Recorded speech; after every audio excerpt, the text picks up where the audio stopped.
Bienvenidos al podcast con los editores. Conversaciones sobre el quehacer noticioso, cultural y o deportivo con periodistas de Metro Puerto Rico y sus invitados. Una producción del periódico Metro Puerto Rico.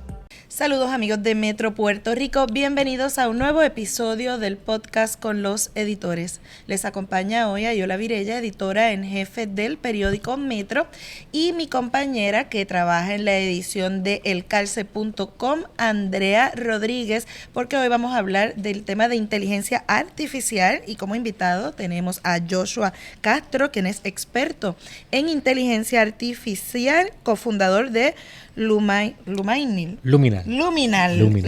y anfitrión del podcast Soy un Glitch Podcast. Bienvenido. Gracias por tenerme aquí. Agradecido. Y Andrea, gracias por acompañarme en este episodio. Gracias a ustedes, gracias por venir, Joshua. Gracias. Estoy emocionado por estar aquí. Este tema de inteligencia artificial, hay gente que lo ve como una amenaza, como el fin del mundo.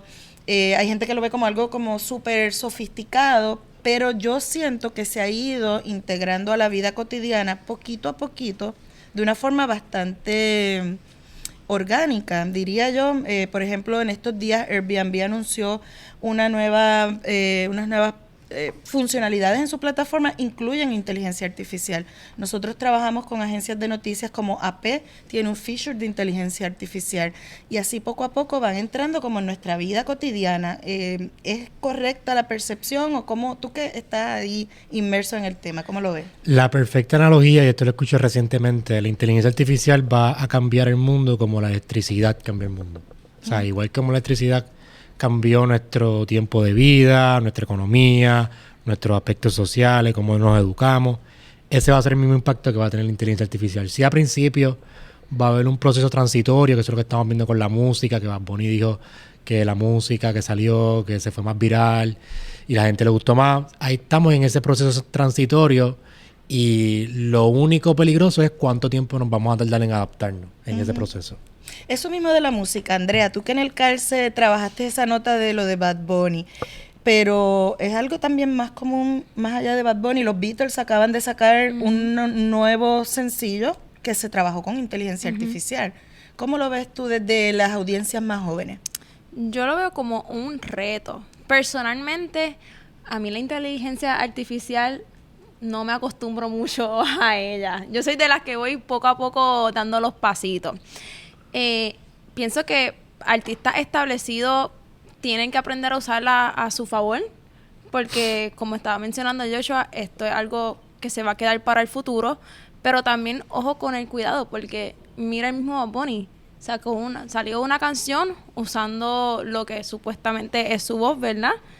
Y ganó más views. ¿Quién está generando dinero de eso? Definitivamente no es él. ¿Cómo los artistas pueden también protegerse en un poco sentido de eso? Joshua, si tú fueras a asesorar a un artista, ¿qué le dirías?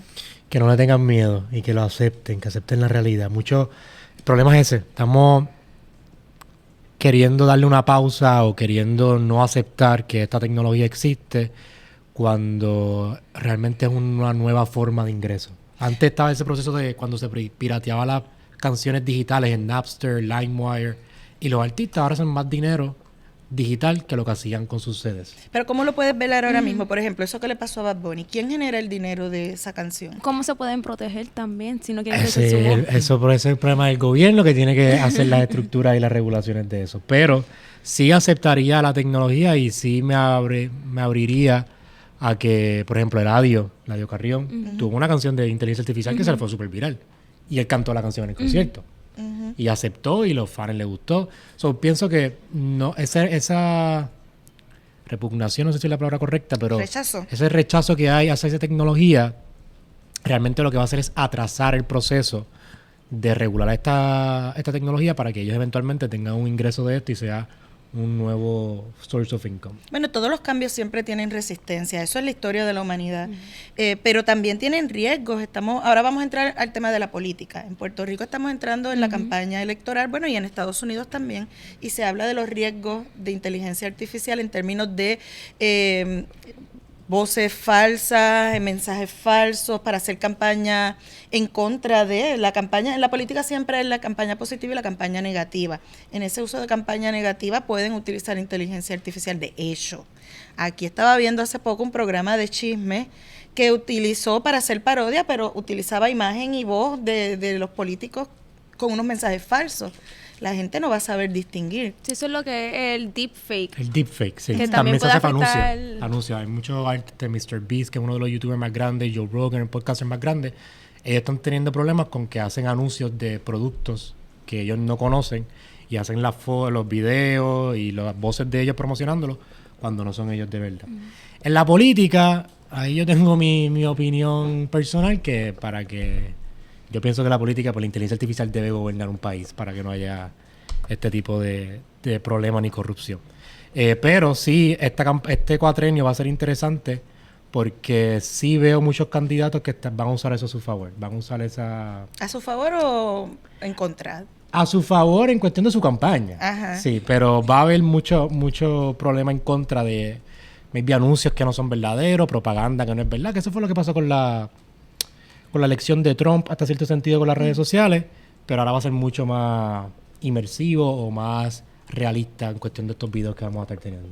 De hecho, vi en Twitter, que ahora es ex, alguien señalando a Pablo José Hernández porque en una foto que utilizó decían está alterada por inteligencia artificial y buscaba como que el código y decía, mira, aquí vemos que es inteligencia artificial. ¿Es eso significado de algo negativo? Que un político use inteligencia artificial para una imagen, para un mensaje.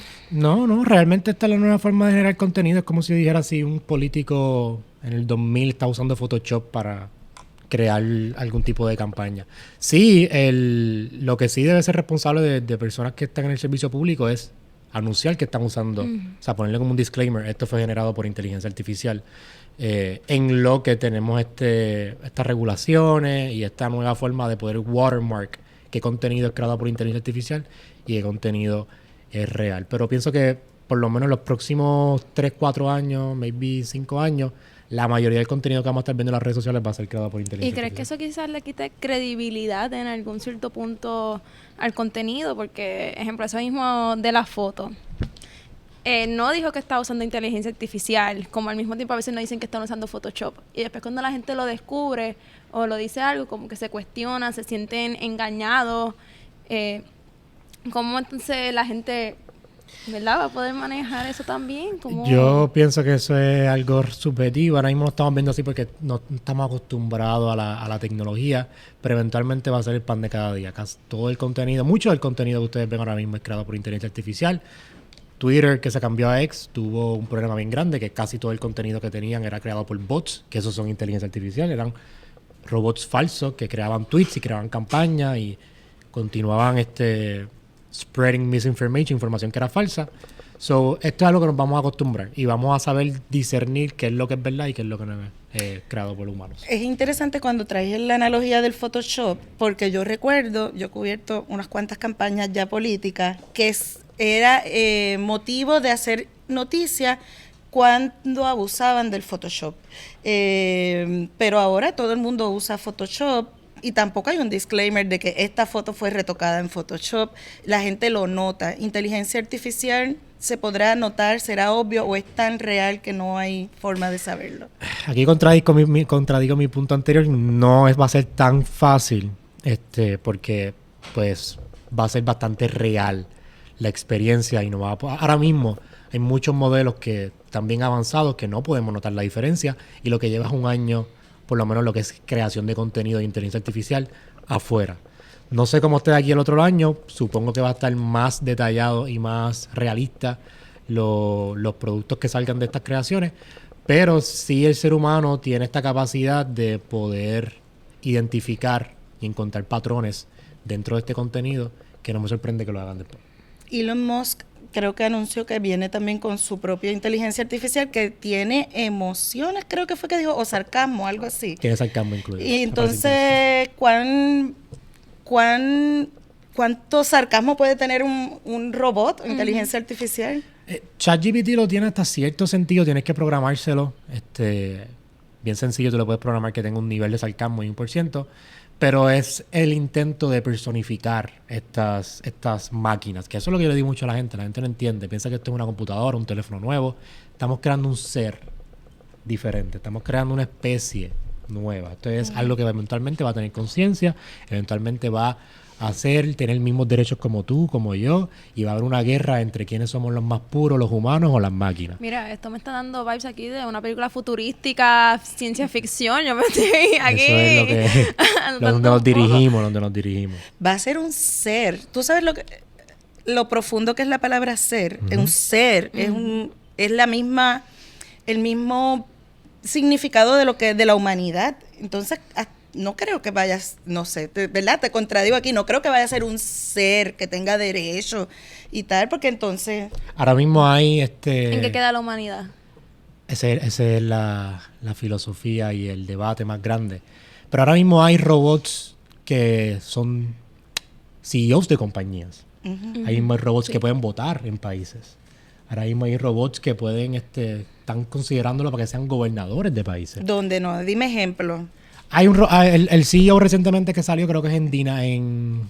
¿Mika se llama? Mika, sí, Mika. Mika es un CEO de una compañía, puede ser un marketing attempt, pero también es la tendencia que se está moviendo, porque acuérdate, cuando tú tienes una persona tomando decisiones tan importantes, tú no quieres que el elemento humano de sentimientos esté envuelto. Pero a veces hace falta eso.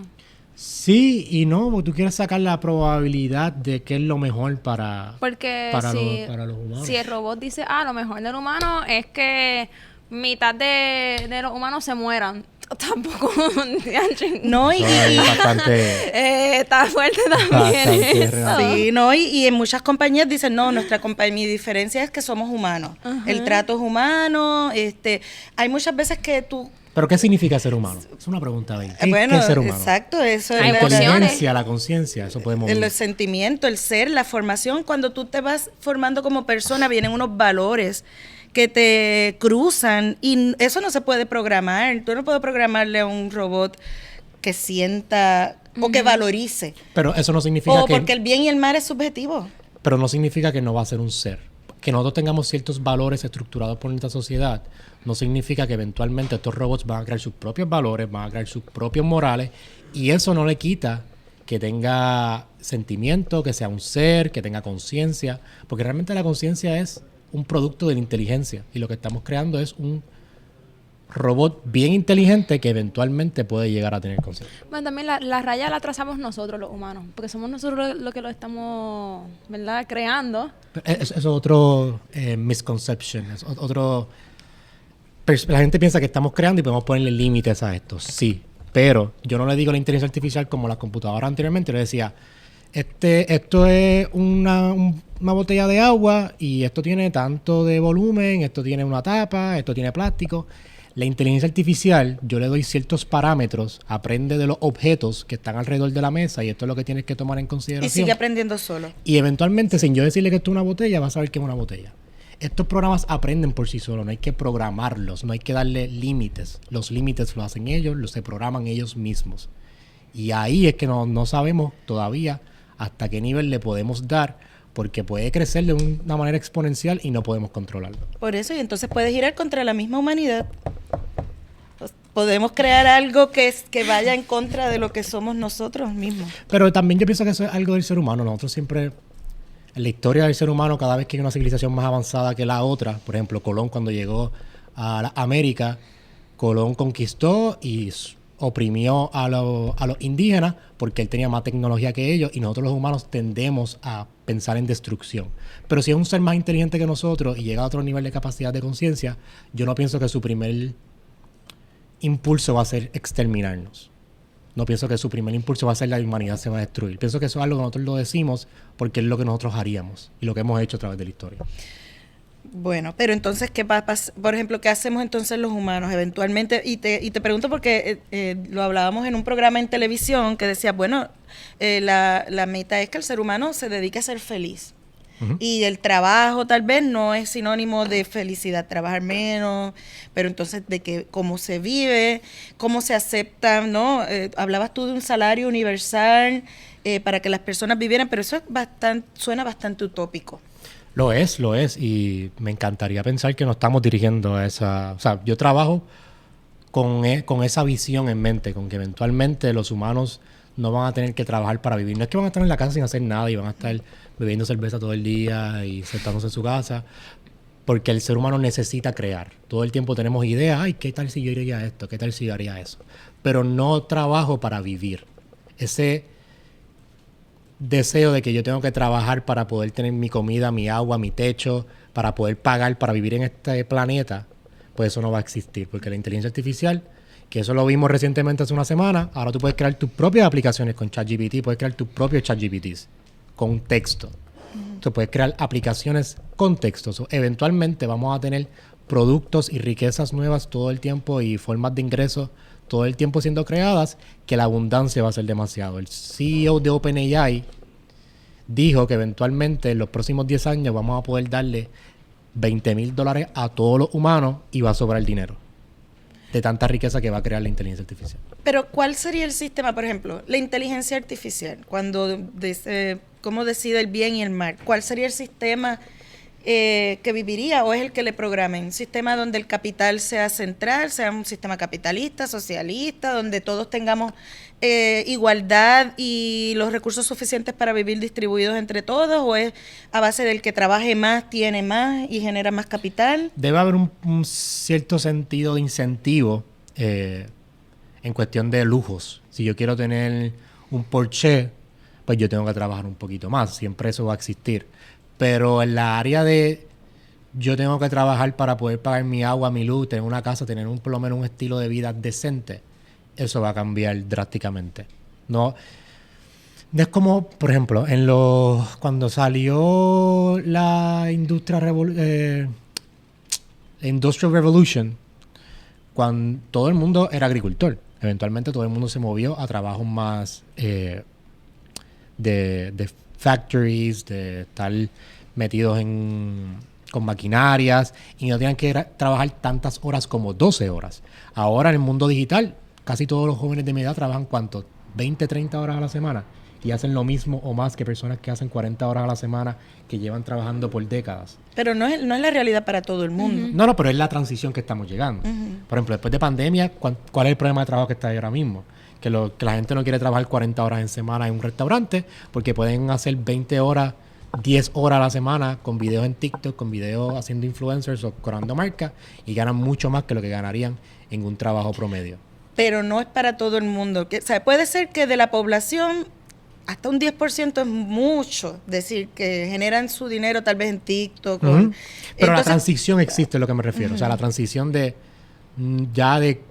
trabajar 12 horas al día, a 10, a 8, a 10 horas a la semana. Pues realmente esa transición se está viendo y no es bien utópico pensar que eventualmente trabajar para hacer dinero no lo vamos a necesitar. Vamos a trabajar para crear. A mí me encantaría crear cosas después que no tenga que pagar. Pero los dueños de la tecnología van a permitir que eso pase porque entonces ¿quién trabaja para quién? O cómo se lucran, como que... La gente que... los CEOs. Exacto. O los dueños de compañía, los dueños de capital, requieren también de gente que trabaje, o todo será en máquina, y entonces descartas a la gente. Exacto. No, ya las compañías no van a necesitar empleados.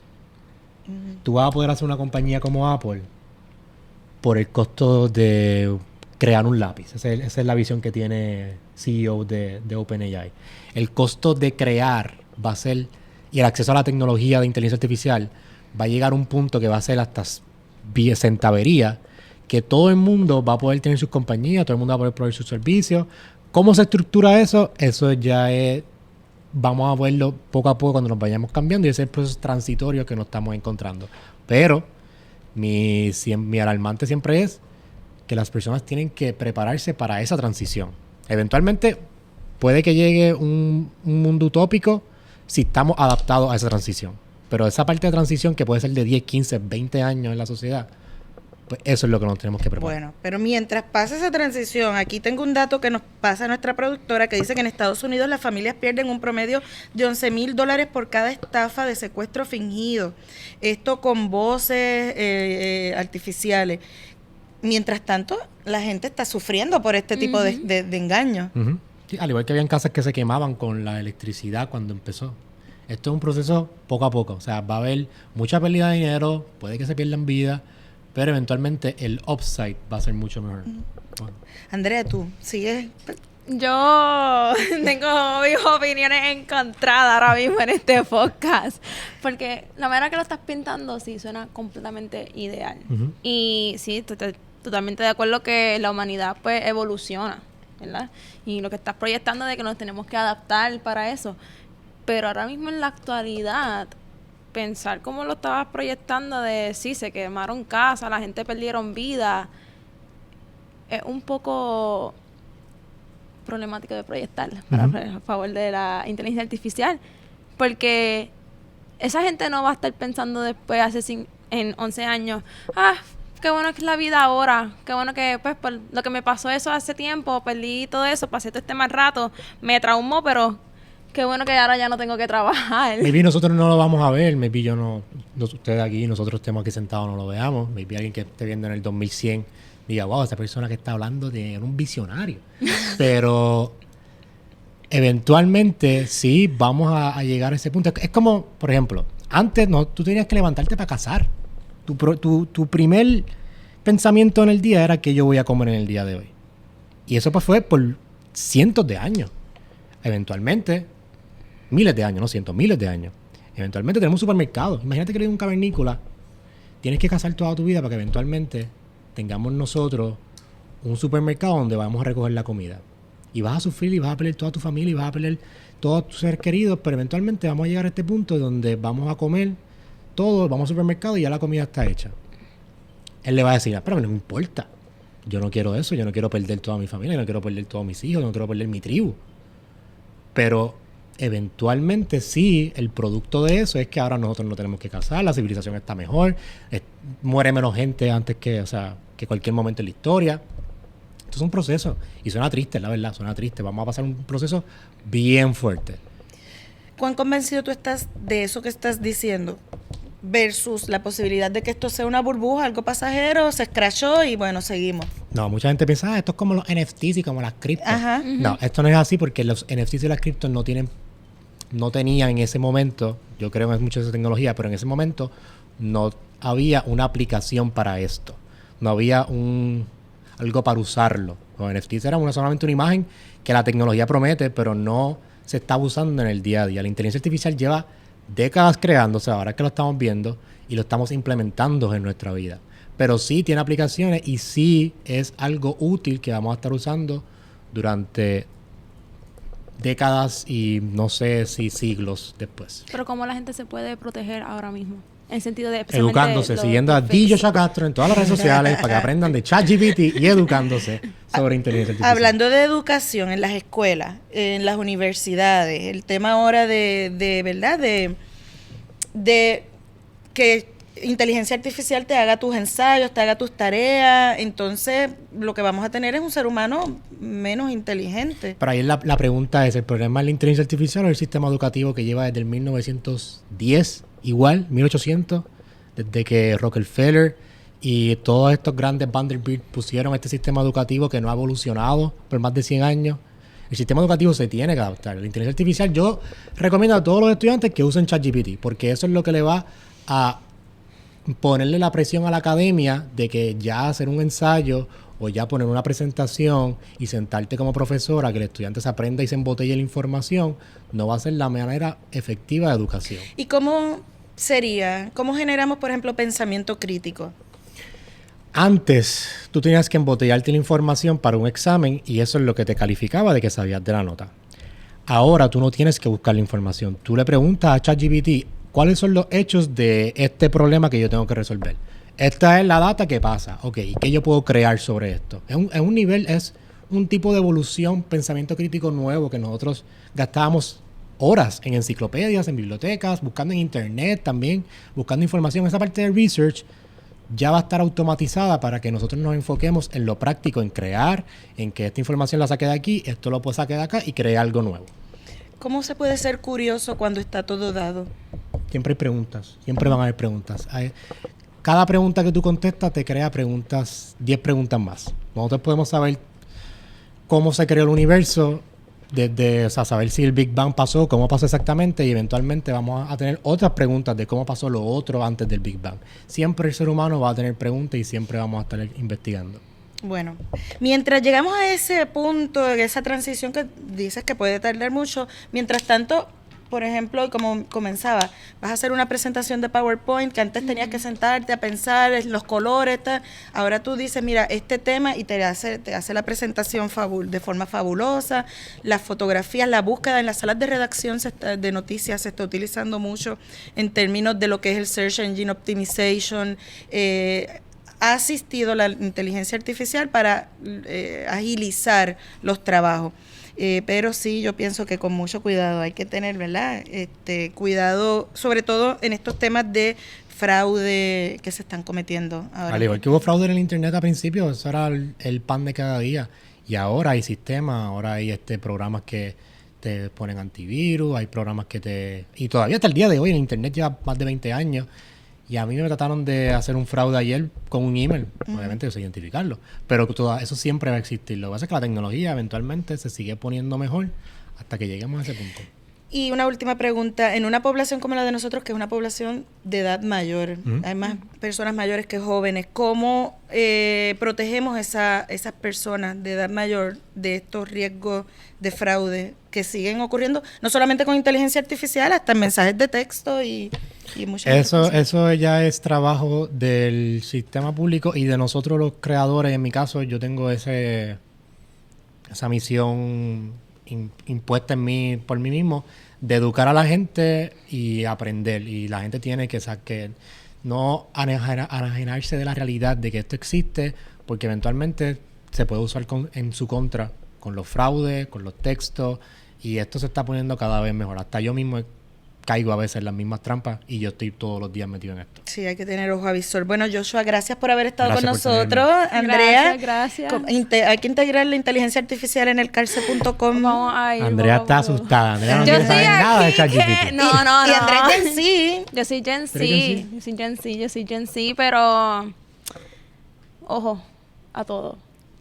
Gen Z, o sea, puede sonar medio raro, pero Gen Z y Generación Alfa, que están ahora mismo como que creciendo, son bien conservadores Cuidadosos. con la tecnología. Porque Inteligente. vieron a los millennials todos los errores que cometimos con crecer con la tecnología y ellos están un poquito más precavidos. Bueno, pues gracias por haber estado con nosotros. Gracias. Andrea, gracias por acompañarme. Gracias. Y a los amigos de Metro Puerto Rico los invito a que se mantengan conectados a todas nuestras plataformas digitales.